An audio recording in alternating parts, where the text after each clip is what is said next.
Parece que assim também tá melhorzito. Ah, é? Yeah, o meu ver E, também já está sem muitas. Mas. Yeah, porque alguém tinha dito aí que era para desligar, voltar a ligar o router. Yeah, e- isso também. então, vou voltar a fazer uma pequena introdução sobre o José Andrade de Souza, o vulgo Menacutu, como é que é? Kuntuala. Menacutuala. Nascido aos 20 de novembro de 1993, em Luanda, fez ensino primário no Colégio Renata Carina, Grupo Pitabel, e posteriormente fez o médio no Colégio Carlos Alexandre, foi ativista do Movimento Revolucionário de Angola, participou em manifestações em 2013, antes da prisão dos 15 mais 2 em Lisboa, frequentou o curso de gestão na Universidade Autónoma de Lisboa. Posteriormente, fez a pós-graduação em liderança de equipa no Instituto Superior de Gestão. Em 2015, com a prisão dos 15 mais 2, juntou-se à batida para a organização de vigílias e manifestações em Lisboa, em solidariedade com os ativistas presos. Foi militante da Casa CE entre 2013 e 2018, onde exerceu o cargo de primeiro secretário do braço juvenil da Casa CE em Portugal. Em 2017 lançou o seu primeiro livro, Mil e uma Razões para Gostar de Angola, na Universidade Autónoma de Lisboa e por outras salas de outras universidades. Fez o curso de escrita criativa com Pedro Chagas, na Faculdade de Letras na Universidade de Lisboa. Em 2018, dinamizou a fundação do Bloco Liberal, apresentando em 27 de maio. Fundador do Núcleo Beta, Estudos Africanos da Universidade Autónoma, membro da Amnistia Internacional desde 2013, presidente do Conselho Fiscal da Organização Juvenil dos Países de Língua Portuguesa, coordenador-geral do Bloco Liberal, movimento político de jovens independentes, autor e escritor de 4 obras. A primeira é O Mil e Uma Razões para Gostar de Angola, a segunda é Ambuila, a Batalha do Reino, Nossa Luta. A terceira é Nossa Luta, uma Angola Liberal. E a quarta é o Griot, coletânea de poemas neo-africanistas. Já agora, se vocês estiverem interessados num desses livros, é só mandarem uma mensagem no DM, que a Livros e Companhia trata do resto.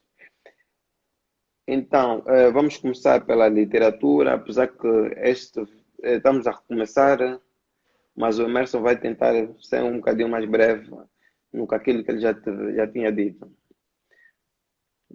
José, podes começar.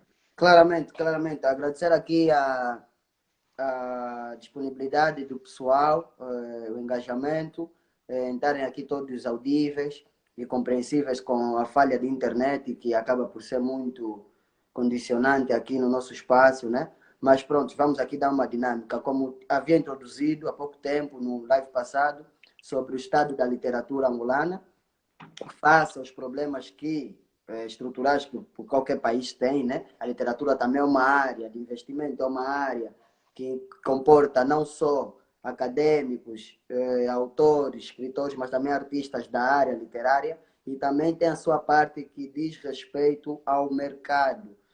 Acabei por fazer aqui uma análise de que temos 30 milhões de habitantes, mas não temos mais de 2 mil escritores. Temos uma união de escritores com fraca capacidade de poder expor os problemas da classe. Temos uma classe de escritores, ainda que muito reduzida, não consegue materializar a sua agenda, não consegue dar um pontapé de saída naquilo que é a apropriação da máquina literária, e também aquilo que é o problema do Estado, organização do Estado, organização do sistema, para podermos ter aqui uma produção literária. Um pouco, muito rapidamente, podemos aqui falar um bocadinho da cultura em si, porque, na verdade, a literatura também é cultura, porque nós estamos aqui a trabalhar, de facto, a retratar os nossos traços culturais, os nossos hábitos, os nossos costumes, a nossa dança, a nossa comida. A título de exemplo, na minha primeira obra, Mil e Uma Razões para Gostar de Angola, foi um livro totalmente voltado para aquilo que é a cultura, o povo, a sociedade. O turismo é um convite, é um cardápio com tudo aquilo que é de bom em Angola. Esse tipo de livro, essa categoria que eu fiz esse ensaio literário, Mil e Uma Razões para Gostar de Angola, é um livro que normalmente outros escritores são. Já voltamos a ter problemas de novo. Mas eu consigo ouvir, eu consigo ouvir. É só a imagem que está a colar, mas podes continuar. Ah, bom. Autores da minha categoria literária normalmente são patrocinados pelo Ministério da Cultura, Ministério do Turismo, por um bom nome do país afora. Mas, entretanto, em Angola ainda não temos uma máquina que olha aquilo que são os valores, as ideias do país. Estamos, por isso é que eu fiz essa explanação, contextualizei, criei aqui factos do nosso país. Foi mais ou menos Estamos a ter essa cortes, ideia. estamos a ter cortes. Voltamos a ter cortes. Paramos de ouvir.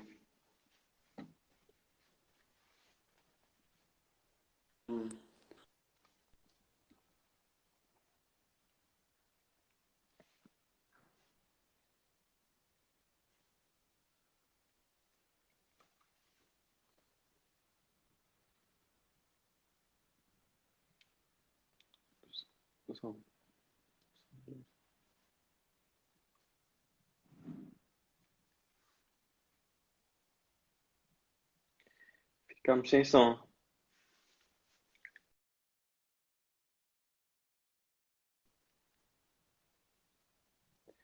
A Marcia saiu para tentar voltar a entrar. Pedimos as nossas sinceras desculpas.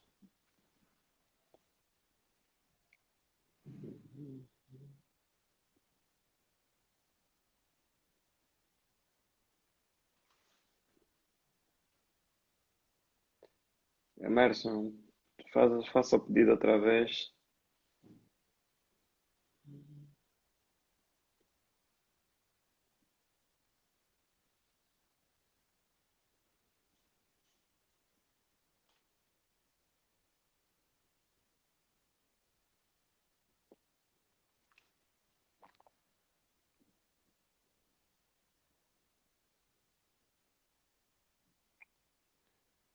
Emerson ainda não se encontra presente. Já está aqui o Emerson. Vamos lá ver se desta vez.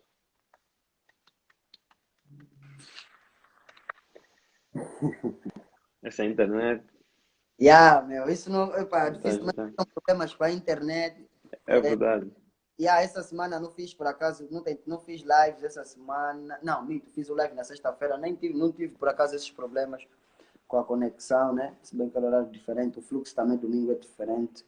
Mas pronto, vamos dar a dinâmica, vamos tentar dar aí uma dinâmica.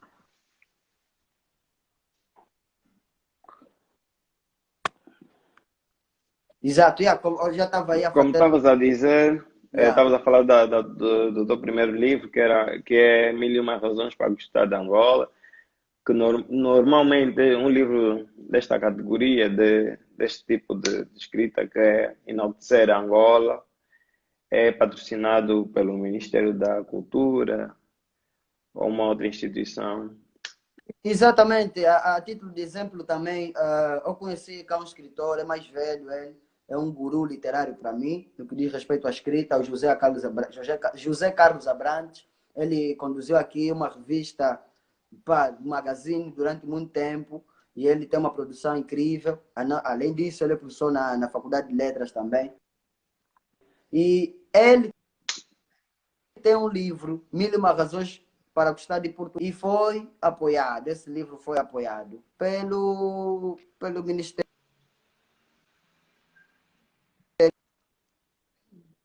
Pelo Ministério da Muito Cultura. mais.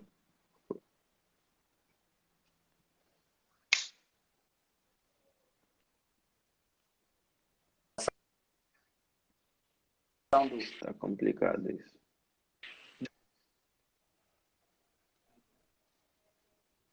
da cultura, exato.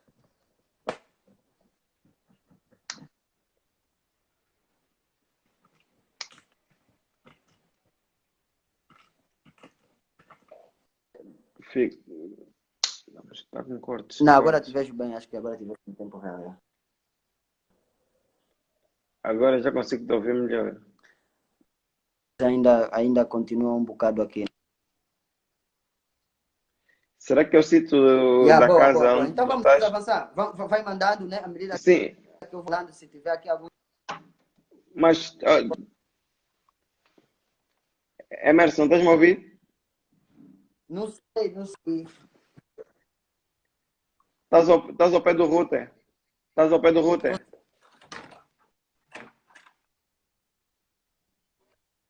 Tenta ficar ao pé Vou da ficar internet. para ver Acho que se. o sinal melhora. Vamos lá ver agora. Como é que tá? Consegues Ag- me ouvir bem? Agora está melhor. Está melhor, já. Pronto. Tive que ficar exatamente aqui mesmo ao lado do router. Então, penso que podemos fazer mesmo aqui. Vou só garantir que, né? Modo geral. Pronto. Bom, então vamos Podemos continuar. dar O seguimento à Emerson está aqui a nossa. falar do seu primeiro livro, Mil e Uma Razões para Gostar de Angola. Como estavas a dizer, que é um escritor que fez um livro, Mil e Uma Razões para Gostar de Portugal. Exato, é o José Carlos Abrantes, ele fez Mil e Uma Razões para Gostar de Portugal, que acaba por ser um spin-off de um livro que foi lançado em 98, que é Mil e Uma Razões para Gostar do Brasil. Estes livros acabam por ser uma coletânea, um conjunto de livros, não é propriamente uma coletânea, mas são spin-offs um dos outros, e que vem trazer, enaltecer, fazer um exercício de forma a citar mil e uma razões de gastronomia, é, pá, em suma, fazer um levantamento de várias categorias que diz respeito ao país, desde cultura, desde música, desde lugares arqueológicos, fontes históricas, grupos étnicos, fazer um levantamento de facto bonito daquilo que é a reflexão das coisas boas que o país tem. Esse tipo de livro é para estar nos aeroportos, é para estar em várias línguas, para estar em chinês, para estar no avião, na TAG.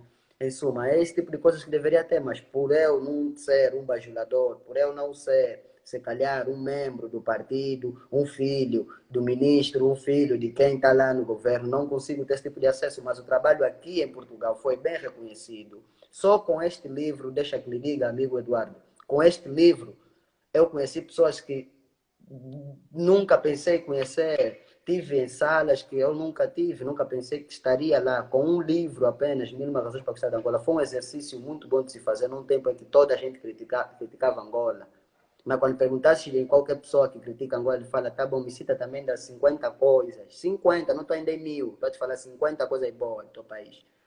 E as pessoas ficavam logo nisso. É muito fácil atirar pedras para o país, é muito fácil falar mal, mas quando é para fazer o contrário, as pessoas também não estão disponíveis para fazer isso. Então, eu fiz esse exercício, divulguei o nome da Angola, recebi claramente um apoio externo, não propriamente interno. Fui recebido pela embaixada, claramente com aquela sua ladainha institucional, de que poderiam fazer alguma coisa, mas no final do dia também não fizeram nada, ok? Só foram lá tirar fotografia para falar que tiveram comigo. Tive lá na embaixada com o senhor Adido Cultural. Qual é o nome dele? O Adido Cultural é o Luandino Vieira. Estive lá, recebeu-me, sim senhora, e disse que epa, e poderíamos continuar, é um trabalho que tem que ser feito, deve continuar, até tinha que ter também ilustrações. Eu disse, sim, sim, eu posso fazer isso, eu posso sentar na minha casa, perder horas e horas e horas que é para escrever o livro.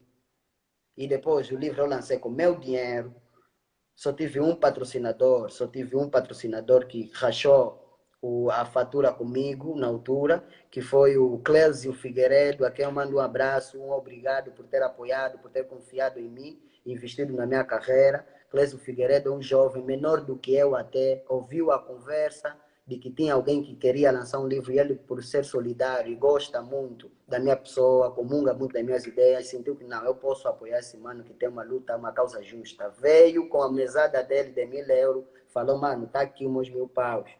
Ele deu os 1.000 paus dele, nós fizemos o livro, fizemos o lançamento e claramente tem o meu eterno agradecimento. Por isso é que em todos os livros ele pode não pagar nada, mas o nome dele vai estar lá nos agradecimentos, porque ele deu o primeiro pontapé e nós estamos aqui a continuar até hoje. Muito bem, muito bem. E não temos mais questões por agora. Também gostaria de ouvir acerca dos outros livros, uma vez que até agora ainda estou à espera do Mínima Razões para gostar da Angola. Ok. E queria ouvir também um bocadinho sobre os outros livros. Ok, no que diz respeito ao processo criativo literário do Mena Contuala, primeiro foi o Mínima Resposta de Angola, como havíamos aqui abordado um bocadinho. Depois, durante a minha estadia cá em Lisboa, eu tive uma proximidade muito grande com um núcleo de debate afrocêntrico que monopoliza dentro da Universidade de Lisboa, propriamente na Faculdade de Direito da Universidade de Lisboa, que é a faculdade considerada a clássica, né? A A classe. clássica, exatamente, onde se debate bastante isso, e tem lá um núcleo de estudantes africanos muito forte, muito fervoroso, que acaba por ser, a maior parte, a incubadora daquilo que são os ativistas da luta, da causa negra e afrocêntrica cá em Portugal. Estamos a falar do Mamadou Ba, estamos a falar do Saliu, e estamos a falar de vários outros nomes que passaram por lá e que formaram lá, de facto, a sua escola afrocêntrica. Eu estive muito próximo a isso, obstante, participei de vários debates lá na Universidade de Lisboa, provavelmente na Clássica, onde A debatemos clássica. bastante. E então ali cresceu também, aflorou mais aquilo que é o meu espírito panafricanista. Então aí as questões relativamente mais voltadas à África, no sentido de luta política, foram ficando mais fortes. Durante esse tempo, claramente, que tive, num tempo sabático, em bastante pesquisa, bastante leitura, organizado uma biblioteca afrocêntrica nesse sentido, para poder ter uma base filosófica, intelectual, e final do dia, argumentativa também para mim, a título pessoal, enquanto africano, para perceber aquilo que é o legado da luta, né? Até então eu tinha uma visão histórica, eu sempre fui muito bom em história, sempre tive boas referências bibliográficas de história, mas no que diz respeito à luta propriamente dita, aos atores, o que é que esses atores dessas lutas falavam, não sabia, tinha um vago conhecimento. Então, durante esse tempo, eu comecei a saber mais. Então, dentro dessa órbita, eu começo a preparar um outro livro que ainda não foi publicado. É um livro infantil, que é o Baconguinho. Pronto, eu estava a trabalhar nesse sentido e devido ao levantamento de informações e tal, eu cheguei até a Batalha de Ambuila. Cheguei até a Batalha de Ambuila, que aconteceu, pronto, no século XV, pouco depois da chegada dos portugueses na foz do rio Congo, agora Rio Zaire. Lá nós tivemos uma situação menos boa, o que poderia ser, o que estava previsto para ser relações comerciais pela óptica dos nativos, acabou por ser uma relação não muito boa, né? Acabamos escravizados. Então, depois teve uma guerra civil que culminou com a morte do rei, que a cabeça dele até hoje ainda está enterrada na igreja do Carmo, em Luanda. Entretanto, eu gostei dessa história, então decidi ficcionar essa história. Lá nasce a segunda obra, que é o Ambuila, a Batalha do Reino. Publiquei esta obra e depois, claramente, mediante aquilo que é a minha vida, a minha vivência, a minha experiência, nos encontramos de novo diante de uma problemática que é as propostas políticas em Angola, no que diz respeito à materialização da agenda e da ideia do Bloco Liberal. Sentimos a necessidade de organizar um material introdutório, intelectual ou literário para poder introduzir as ideias do Bloco. Então, acabou por recair em mim o desafio de lançar a primeira obra literária que fosse defender as teses do Bloco, e eu fiz isso. Foi Nossa Luta, Liberalizando Angola. Fiz esse livro em organização com o Yuri Kishina, que é economista, jovem também, grande mano de luta, uma pessoa muito didática na sua abordagem, de trato fácil também, compreende os fatores macroeconômicos como ninguém, conversas com eles é sempre uma dissertação, há muito que se aprender lá. E, então, pronto, fiz esse desafio. Yuri Kishina é um economista que vocês todos conhecem, estão habituados a ver na televisão.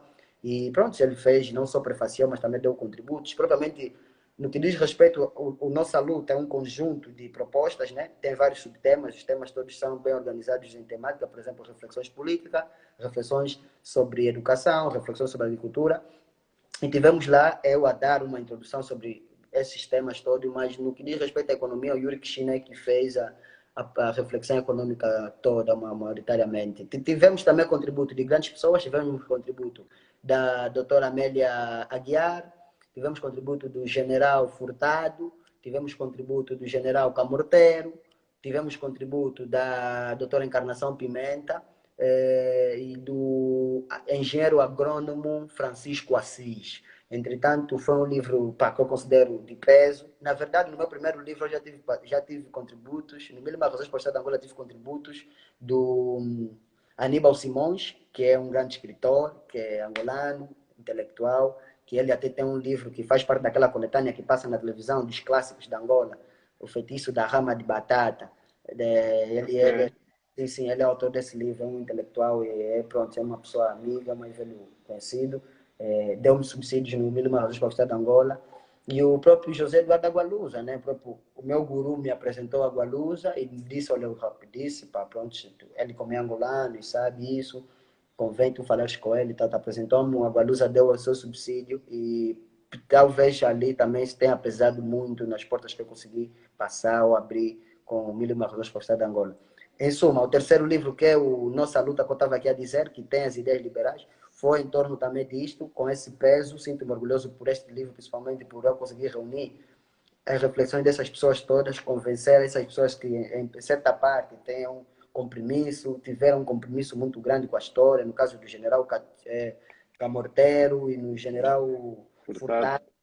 Sim, sim, mas se mostraram disponíveis em muito mais. Eles deram muito mais conteúdo do que eu meti no grupo, no primeiro livro, claramente que poderão sair nas outras obras, mas deram muito mais conteúdo do que isso, então sinto-me lisonjeado. A última obra, claramente por consequência do Covid-19, consegui terminar o projeto atempadamente, vamos assim colocar, né? Porque na verdade eu já estava a introduzir o tema do neoafricanismo na universidade. Eu havia feito uma dissertação de neoafricanismo. Depois fui convidado dentro de uma conferência que falava sobre a segunda conferência sobre União Europeia, ator global. Foi organizada na minha universidade e essa conferência junta o ISCTE, a Universidade Autônoma, e outras universidades europeias com outros centros de observação de relações internacionais e eles convidam várias pessoas, trazem grandes nomes de relações internacionais atualmente.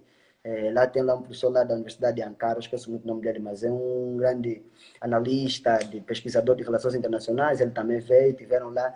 E a minha sorte, eu não estava lá escalado para falar de neoafricanismo, coisa nenhuma. Eu só estava lá enquanto estudante, né? Claramente que a minha professora passou uma lista na turma para saber quais são os alunos que queriam trabalhar no protocolo. E eu, como sempre gostei do associativismo, sempre fui muito proativo no que diz respeito a iniciativas, tive inscrito, inscrevi-me e tive lá. A minha professora, como já sabia o meu trabalho, já sabia mais ou menos as coisas que eu defendia e a capacidade que eu tinha de defender as minhas teses, meus argumentos, ela disse, olha, nós não temos o convidado de Marrocos, e seria muito interessante termos aqui alguém de África a falar da perspectiva da relação Europa-África.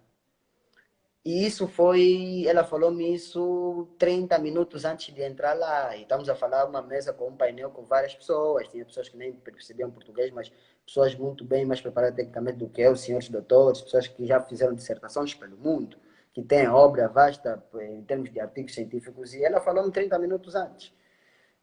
Não sei claramente que ela confiava em mim, confia em mim, professora Brígida Rocha, a quem mando um abraço. E pronto, aceitei o desafio e fui para lá e comecei a dissertar sobre o neoafricanismo, que acaba por ser, no final de contas, uma visão política africana que vem resgatar o que? A afirmação cultural, a identidade cultural africana e catapultar o continente africano como potência global. Eu falando isso no meio da academia, na cara desses doutores, claramente que isso teve um impacto muito grande e isso difundiu claramente várias ideias. Então, comecei a trabalhar na procriação de conteúdo sobre o neoafricanismo. Então, veio o griot. Griot, que acaba por ser um codinome daquele que leva a mensagem do povo, né? Temos claramente, antigamente, no reino do Mali, era o reino do Mali que tinha mais griotes, que formou mais griotes na sua mais pura concepção, daquele que fica na rua com seu instrumento, a contar histórias, a contar vivências. Então, por isso eu quis trazer isso, um sentimento de trazer um griot. Convidei um griot atual que eu conheci no lançamento do meu livro em Coimbra, em 2017, conheci lá o Lucerna do Moco, um jovem angolano poeta exímio, o gajo é muito bom, mano, bom, bom, bom, bom, bom. E ele toca guitarra, ele não toca para fazer música, ele toca para acompanhar o poema, a mensagem dele. Ele é muito bom. Eu o conheci no dia que eu fui fazer o lançamento do meu livro em Coimbra. Conheci 30 minutos antes, ele tinha chegado um bocadinho cedo e disse: Olha, mano, eu ouvi falar de ti, o livro é totalmente dentro daquilo que eu penso e tal. Gostaria de fazer uma introdução, até porque eu estudo aqui para introduzir. Eu disse: Pá, mano, não tem problema, és angolano, não tem problema, vamos lá ouvir. Deu um voto de confiança, ouvi, gostei. Deu uma cereja no bolo daquilo que era a minha apresentação do livro lá e ficamos amigos. Então, convidei-o a trazer algo que eu não sou bom, poemas. Um poema. Trouxe para ele fazer, claramente, meter aquela leitura suave no livro, porque eu ia falar de neoafricanismo, ideias, para algumas pessoas acaba por ser um pouco chato, são ideologias e muita coisa, muitas coisas técnicas no que diz respeito à política. Trouxe ele para intercalar durante o livro alguns poemas. Então, foi isso que foi elaborado mais ou menos dentro daquilo que é a minha experiência literária, propriamente na produção. Também dizer que já participei em coletâneas, participei em duas coletâneas, uma coletânea de Natal, que foi o ano passado pela Chiado, fui convidado pela Chiado Books, participei na coletânea de Natal e também participei numa coletânea em 2018, coletânea de micro narrativas ficcionais. Meti lá o texto que está lá, é o texto do Paulo Batata, será? Paulo Batata, que é, pronto, é um relato, é uma biografia sobre um jovem que foi delinquente e que esteve envolvido naquilo que são os grupos, as guerras civis urbanas que tivemos em Luanda, entre os HDAs, os Babilônias e vários outros grupos marginalizantes daquela conjuntura histórica que o país estava a viver uma guerra civil, de facto, mas em Luanda também tivemos ali grandes marginais. Então, é uma história, são lendas urbanas, claramente algumas, mas outras têm a sua dose. Há vivências, há pessoas com história, com fatos, com crimes, pessoas que cumpriram pena e que estão a cumprir, outros morreram. Então, eu meti um bocado dessa ficção nesse livro. Mas pronto, Nessa isso acaba. coletânea. Exato, yeah. Então, com isso, depois de falarmos um bocadinho daqui dos teus 4 livros, com isso vamos passar para o subtema que é o neo-africanismo. Boa, boa, boa. Falar um bocado sobre o neoafricanismo implica levar as pessoas numa viagem cronológica sobre o início dos ismos africanos. Ok, pessoal, vamos voltar um bocadinho em 1910. 1910, como é que estava o mundo? O mundo estava a enfrentar a Primeira Guerra Mundial. Primeira Guerra Mundial que, para os olhos dos Estados Unidos, chamava-se Guerra da Europa. Ok? Porque os Estados Unidos lá, não sei, não lembro, Roosevelt na altura, estava claramente com um posicionamento mais nacionalista, né? E America First, onde saiu esse slogan, né? Primeiro o americano.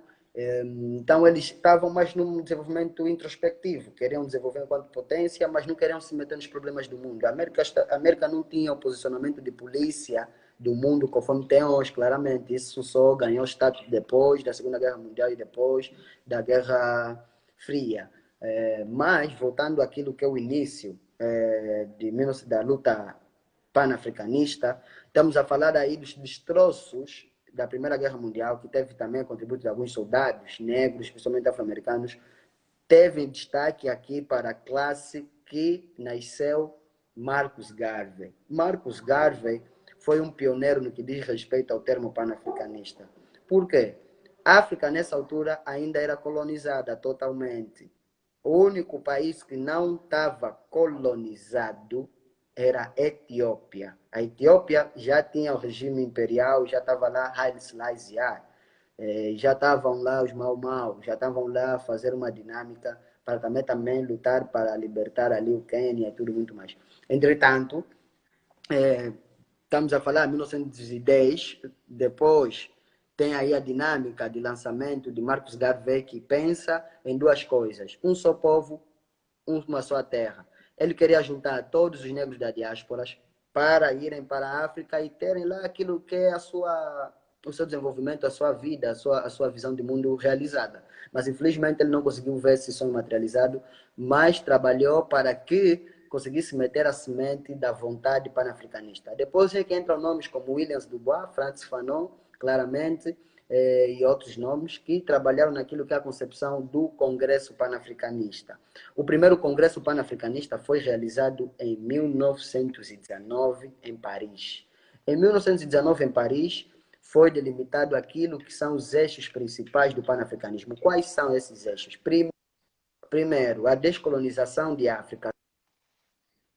Segundo, a criação da unidade africana. Há outros pontos que aí também combateu o colonialismo, não sei o que, mas acaba por ser, pá, são pontos fáceis ou pontos não muito realizáveis assim na sua forma material, mas os pontos e objetivos cruciais do panafricanismo, delimitados nesse primeiro Congresso Pan-Africano em 1919 em Paris, foi isso: descolonização de África e a criação de uma unidade africana. Depois teve o segundo congresso, que foi em 1923 em Lisboa.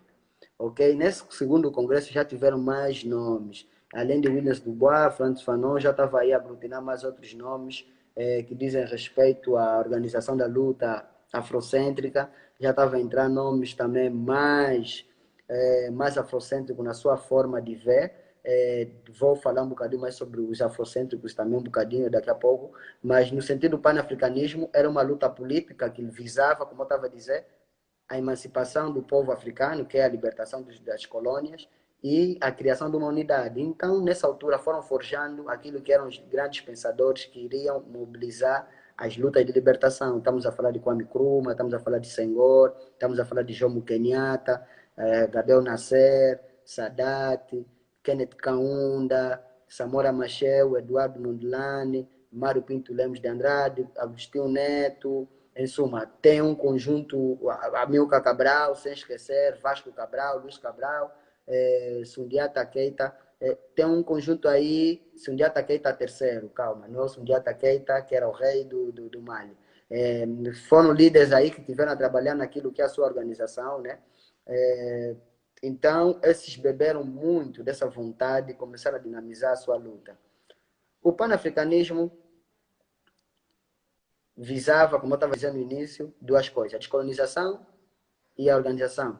Se olharmos agora naquilo que é 1950, 1960, que depois o mundo já havia passado as duas guerras mundiais, já tinham construído a esfera de poder que era a ONU. A ONU foi criada em 49, 50. Depois de 55 tivemos a Conferência de Bandung, que juntou 29 países da Ásia e 6 países africanos para discutirem aquilo que é a descolonização. Uma terceira via política que era não seguir ou a Rússia com o comunismo ou os Estados Unidos com o capitalismo, que o mundo estava bipolarizado, né? Tinha duas esferas de influência onde os países tinham que escolher ou de um lado ou do outro. Então, claramente que essa esfera poderia dividir os ismos africanos e as vontades de poderem lutar contra o imperialismo. Então, os africanos ainda colonizados, claramente que havia 6 países que já estavam livres, que é a Líbia, o Sudão, a Costa do Ouro, que é Gana, o Egito e a Libéria, que tiveram aí, já estavam livres, que puderam participar dessa conferência de Bandung em 1955. Em 1957 teve uma outra conferência, África-Ásia, que é a conferência que foi organizada em Cairo, no Egito, com a presença de Gabriel Nasser, na altura mesmo que ainda tinha o problema do canal do Suez, né? Que tinha ali a dinâmica, todo aquele problema que teve entre o Egito, aquela guerra dos 6 dias, era tudo nessa altura, estava muito quente, então automaticamente alguns países não queriam ir e participar nessa conferência. Isso tudo eu faço um rescaldo para vocês compreenderem que o quê? A luta do panafricanismo sempre foi política, mas voltada só para um caminho, que era a descolonização e a criação da unidade africana. Então, onde é que entra o neoafricanismo aqui? O neoafricanismo vem fazer um refresh nos objetivos da luta política africana. Se o panafricanismo, durante o século passado, lutou até 1960 para a descolonização, em 1975 conseguimos ter todos os países africanos descolonizados, exceto aqui os que estavam no apartheid. Mas a sua maioria, até 1980, já estavam descolonizados. Ou seja, um ponto do panafricanismo já estava esgotado. Segundo ponto que eles conseguiram, que é a organização da União Africana. Então, automaticamente, aí o panafricanismo esgotou-se na sua visão macro. Por isso é que temos que fazer um refresh daquilo que é a visão a longo prazo para o continente africano. Por isso é que o neoafricanismo vem fazer esse refresh de a reafirmação da luta africana política, pegando a identidade cultural e política para provar ao mundo que não, nós também sabemos fazer política, nós sabemos delimitar um caminho para o nosso povo e nós queremos catapultar o continente africano como uma potência global relevante. É claro, o neoafricanismo é uma doutrina política, é uma visão política, uma ideologia africana que defende o quê? Catapultar o continente africano como uma potência global relevante. É claro, simples, nós só queremos ser respeitados no mundo, queremos sentar na Exatamente. cadeira de segurança, do Conselho de Segurança da ONU. Como é possível uma organização como a ONU, que foi criada em 1950 até hoje, o Conselho de Segurança, só 5 pessoas é que mandam? Só 5 países é que mandam. Estados Unidos, China, Rússia, Inglaterra, França, né? França. Não pode. Temos que abrir aqui. Eu defendo uma agenda neoafricanista. No livro Griot, eu fiz uma agenda com 10 pontos de materialização que acaba por ser a minha proposta neoafricanista enquanto ideólogo, enquanto pesquisador, enquanto político, que poderia catapultar claramente o continente africano como um continente relevante. Se eles têm armas nucleares, nós também podemos ter. Isso não é um tabu. Isso não é um tabu. Até se vamos lembrar um bocado aqui a história. Durante o apartheid, a África do Sul, com o regime de Peter Botha, estava a iniciar um programa nuclear e o mundo todo não falou nada. Ou seja, se tiver branco lá nos controlar, eles deixam. Então, quer dizer o quê? Se a África do Sul, com o regime da apartheid, estava a criar uma bomba nuclear, estava a fazer um avanço nuclear até com a ajuda de israelitas, durante os anos 80, até tiveram aí uma operação que o satélite americano de espia de telecomunicação identificou como sendo um teste no Índico. Então, quer dizer que temos capacidade, sim. Se o Gaddafi, no livro verde, ele citou a sua proposta, né, que ele deu a sua agenda também, ele citou que tínhamos que ter um exército africano de segurança, e ele falou com 2 milhões de homens na altura. Alguns países ficaram reticentes e foi chamado pelos europeus de extremista, radical. Hoje estamos a ver, atenção, Gaddafi disse que tínhamos que ter um exército africano, foi chamado de radical. Estamos a ver o Macron, Emmanuel Macron, na França, a propor a criação do exército europeu. Quem é o radical, no final do dia? Aqui tem que ver claramente os interesses que nós estamos. Nós estamos num mundo com interesses globais e nós temos atores globais. Precisamos de ter políticos que pensam global, não que pensam pura e simplesmente localmente, porque senão vão ser ultrapassados. O mundo está cada vez mais interligado. Um problema na China afeta claramente os Estados Unidos e outros, todo o rastro que passa. Isso é um efeito dominó da economia. E temos que ter líderes que compreendam essa dinâmica. A esfera de poder tem que estar equilibrada ou, no mínimo, aliada. Se nós hoje estamos aliados com a China, mas podemos estar aliados, se calhar, com a Rússia, ou amanhã, se calhar, com os Estados Unidos ou com a Europa. Temos que saber identificar os aliados do momento que poderão nos catapultar para tudo. Um desenvolvimento no futuro. Essa aliança com a China, né? Que a China pode ser potência, se quiser pode ser potência, mas essa aliança não favorece a África. Não favorece a África porque a China não dá aquilo que é de melhor que ele tem para dar na sua menos os restos. Mente-nos que dá-nos algumas coisas de endividamento, alguns dinheiros que depois vão nos comprometer no que diz respeito à política e salvaguardar nosso interesse nacional. Mas no final do dia não acaba por ser a melhor opção do mercado. Então o neoafricanismo foi desenvolvido nessa área, nesse sentido, de poder reafirmar a nossa luta enquanto africanos e ver a África, pelo menos até 2030, 2040, 2050, como também um continente relevante naquilo que é a geopolítica mundial. Ok, muito obrigado por esse esclarecimento. E temos agora aqui uma questão. Deixa-me ouvir? Vou só buscar o carregador aqui.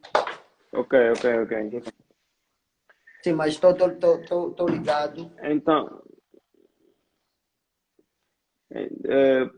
para quem entrou agora, o Menacutuala, o Emerson Souza, teve aqui a nos explicar um bocadinho do panafricanismo e posteriormente do neoafricanismo.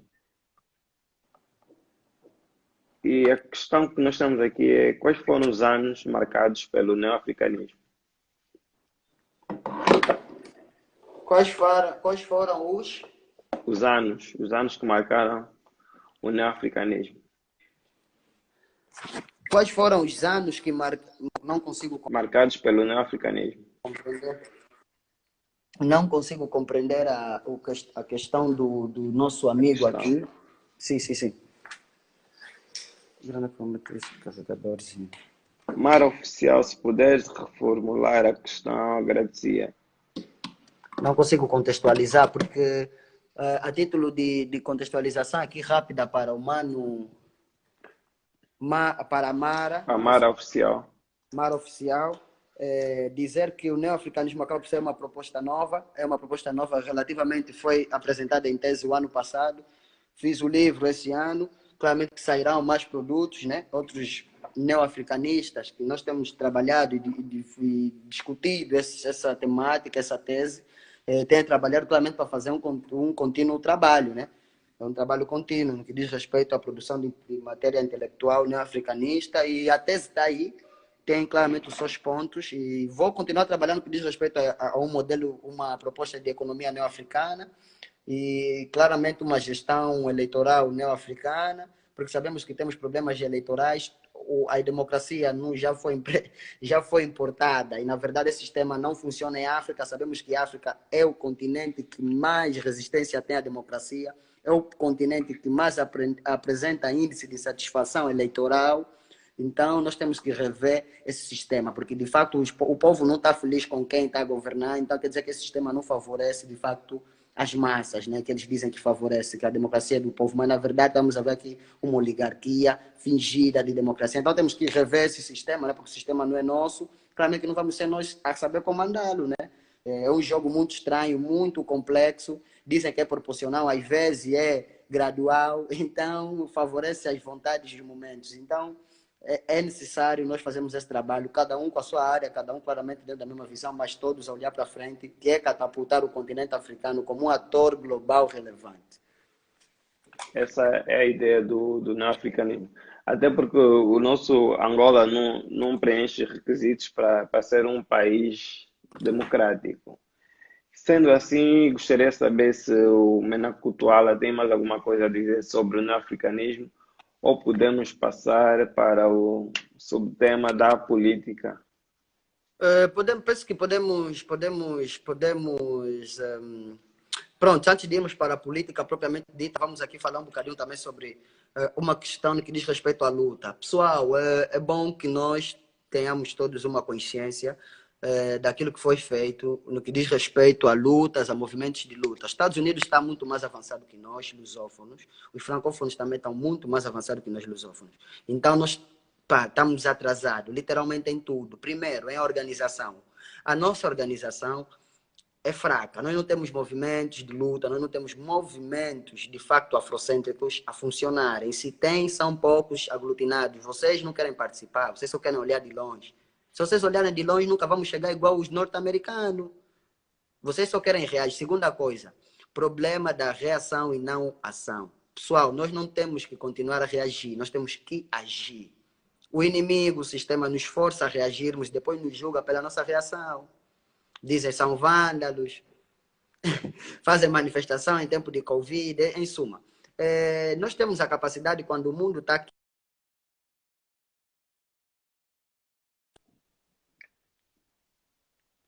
uma manifestação pública, fazer uma passeata, isso é que é agir.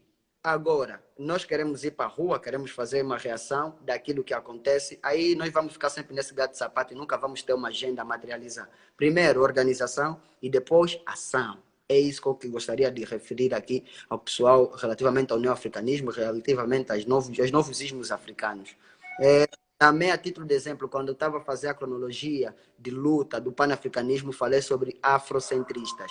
Os afrocentristas, em sua maior parte, começo a falar aqui sobre o Dr. Molefi Kete Asante, Dr. Molefi Asante.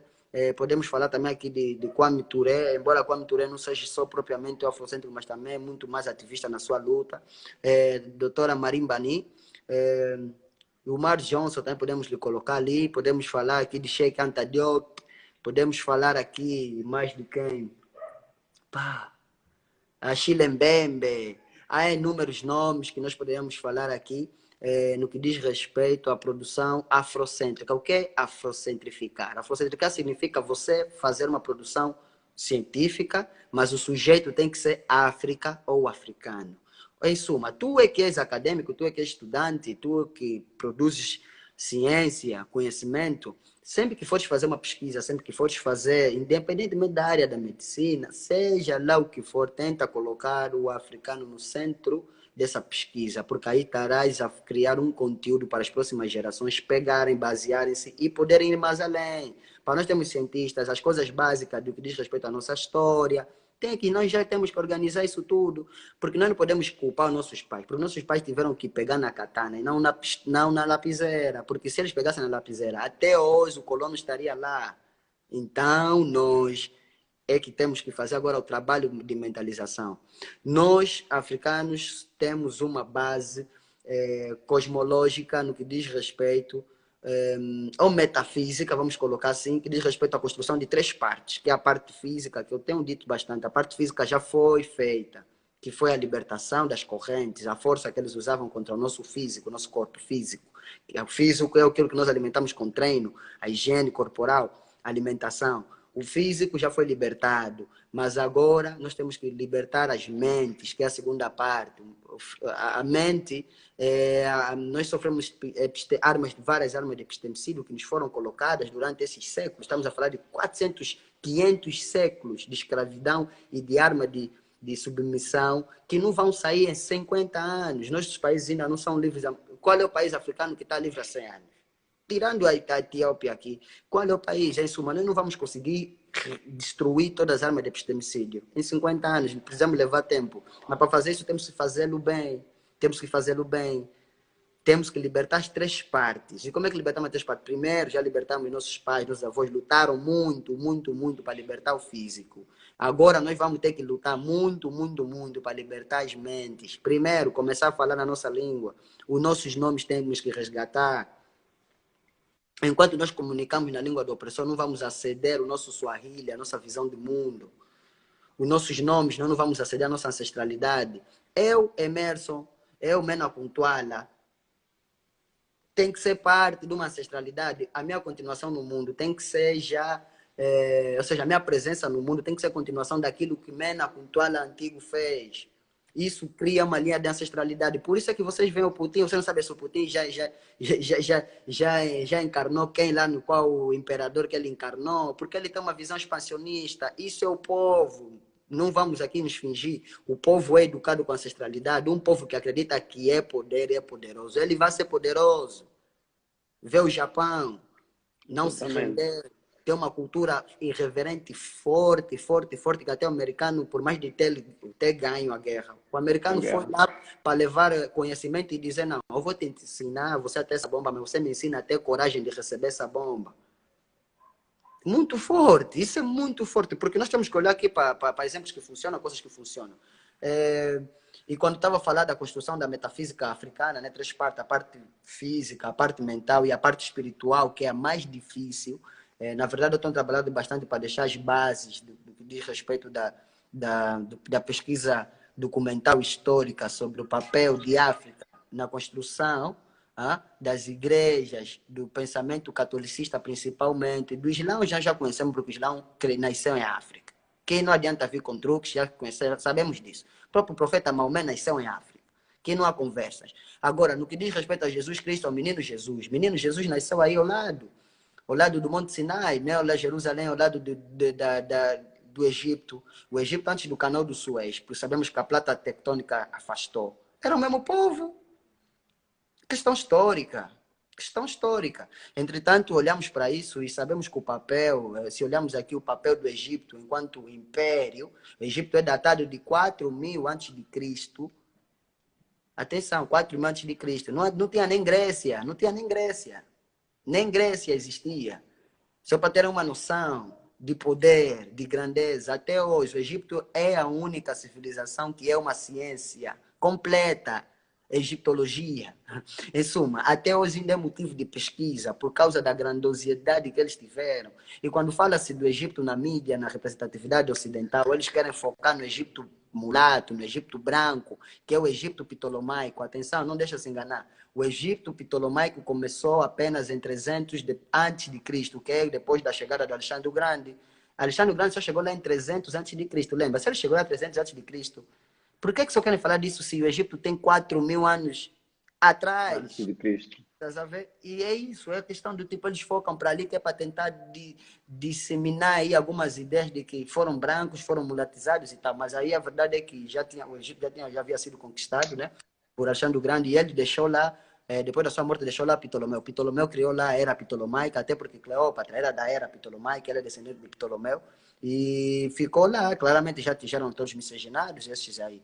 Entretanto, o Egito teve um papel, e eu trabalho muito nesse sentido, de descobrir, olhar para a história nesse sentido, deixar já um conteúdo factual, organizado, diluído, acima de tudo, isso que as pessoas não compreendem. Eu não vou falar coisas à toa, não vai ter coisas que você vai dizer, não, ele não falou isso, faltou aquilo. Não, é muito conteúdo e eu tenho que diluir para poder vos entregar.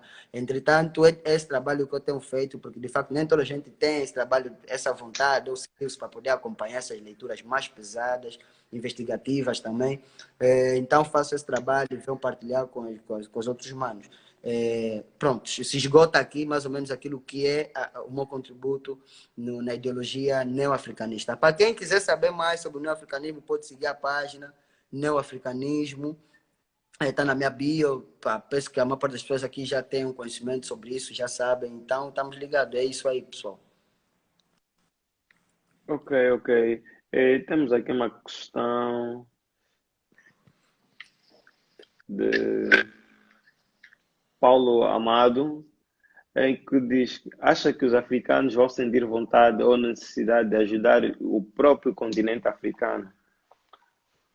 A questão aqui, Mano Paulo, não é se há necessidade ou não, mas na verdade é que os africanos sentem cada vez mais necessidade de seguir o rumo, seguir o seu caminho, né? Porque estamos cada vez num mundo mais volátil, num mundo em desenvolvimento, com problemáticas, com desafios diferentes. Estamos a falar de 5G, estamos a falar de armas nucleares, estamos a falar de corrida espacial, estamos a falar de capacidade de integração da economia de mercado digital. Em suma, nós temos desafios aqui muito grandes e a África tem sim input necessário para estar nesse mundo global, né? Nesse mundo competitivo que vai ser de tecnocracia e inteligência artificial, o mundo do futuro. Então, nós temos inputs que vão nos garantir, nós vamos ter uma população jovem absurda daqui a 50 anos ou 30 anos. Então, em suma, nós temos capacidade para competir, mas temos que fazer as coisas de forma estruturada, né? Aquilo que é a base tem que estar feita, pelo menos ter uma boa educação, saneamento, a garantia mínima de subsistência, termos a nossa soberania alimentar, que é muito importante, e esse conjunto de coisas. Por isso é que eu acho que os africanos têm sim esse estímulo, essa vontade. O que nós não temos são líderes nesse momento Você deveria, Paulo, deveria me perguntar se temos líderes africanos para catapultar o continente. Nisso onde nós queremos levar, que é ser um ator global relevante. Esses governantes, esses vossos governantes da África, a maioria, está lá nesse governo a soldo, amando a forma de mercenarismo político de elites ocidentais. O sistema democrático que eles dizem que é das massas, é dos povos. É um sistema que favorece quem tem poder, favorece quem tem dinheiro. É um sistema de maquinarismo, engenharia democrática que eles criam ali, onde só consegue ascender as massas quem tem de facto dinheiro. E essas elites que são promovidas a serem governantes africanos são patrocinadas por essas elites ocidentais. Então eles estão a cumprir uma agenda ocidental. Nós ainda não temos líderes africanos de facto a bater o pé na mesa, a falar vamos seguir em frente. Estamos a ver aí Paulo Kagame claramente, com um trabalho incrível. Estamos a ver também o Rogelina, que Madagascar fez um bom trabalho. Então é mais ou menos isso. Eu acredito que o futuro é risonho. Temos que trabalhar no sentido de se disseminar novas lideranças, apoiar, identificar aqueles que de fato fazem um trabalho, aqueles que pensam em África, acarinhá-los, porque Amílcar Cabral poderia ser visto como um maluco, mas o povo olhou, apoiou, sentiram que não, de facto há pessoas aí, e ele teve massa aglutinante para poder materializar o seu projeto, porque ele era engenheiro agrônomo, claramente que tinha visão política, mas precisava de mais outras pessoas, então outras pessoas foram se juntando a ele. O grande problema também aqui que se identifica, além da falta de líderes, propriamente falando aqui de nós jovens, o povo, é que nós claramente temos uma resistência à mudança, porque a África tem as suas diferenças, passamos por processos muito dolorosos, processos de guerra civil, aqui a título mesmo de Angola, Angola passou por um processo de guerra civil longa, é uma guerra civil, normalmente guerra civil não é boa, porque vai fragilizar o país, vai dividir o país, são filhos, primos contra irmãos a se matarem, então não deixou claramente aí dilacerado o país, mas nós temos exemplo do Ruanda. Não tem mais como nós falar que tivemos guerra, porque nós vimos aí o Ruanda, o que eles fizeram. Os ruandeses se mataram com katana. Uma coisa é você matar o outro com arma. Emerson, temos Sim. menos de 50 segundos. Gostaria que respondesse a essa questão para depois retornarmos e continuarmos a falar. Quais são os Quais livros que aconselhas para aconselhas? sobre o continente africano? Olha, Dicionário, Enciclopédia de História Geral da África, da Unesco, Teófilo Benga, tem lá. História Negra, livro da História Negra do Mamadou Keita. O conjunto, a base é isso. A partir dali, claramente, que vais procurar mais coisas. Se é sobre história, conhecer o continente, em que respeita, que aspecto, há coisas